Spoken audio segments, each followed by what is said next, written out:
Sénateur Francis, j'aimerais aujourd'hui vous parler d'un événement national qui a été créé par la Société de soutien à l'enfance et à la famille des Premières Nations, la journée Bear Witness. On demande la pleine mise en œuvre du principe de Jordan, une obligation qui vise à garantir que les enfants des Premières Nations ont accès aux produits, services et au soutien dont ils ont besoin quand ils en ont besoin. C'est en mémoire de Jordan River Anderson, un garçon de la nation Cree de Norway House, qu'on a nommé cette journée. Il est mort à 5 ans après avoir passé des années à l'hôpital. Pendant ce temps, les gouvernements provinciaux et fédéraux se disputaient pour savoir qui devrait être responsable de ses soins.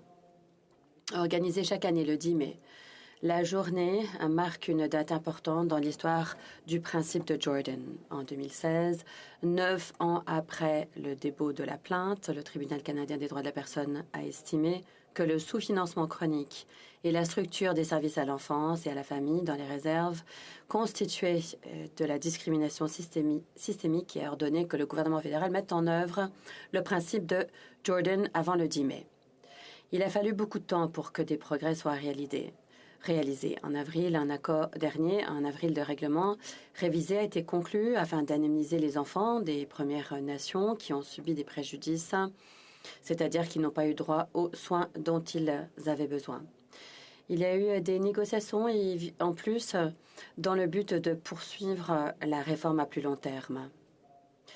Ces développements sont l'aboutissement des efforts qui ont été déployés par River Anderson et sa famille, ainsi que d'autres représentants des plaignants, dont Ashley Dawn Back, Karen Usachoff, Melissa Walterson, Noah Buffalo Jackson, Carolyn Buffalo, Richard Jackson, Xavier Monchoum, Jérémy Miwasage, Jonavon Miwasage, la feu Marina Biddle et Zachary Strout et ses enfants, Sana et Jacob, ainsi que la coalition d'activistes comme la Dr Cindy Blackstock.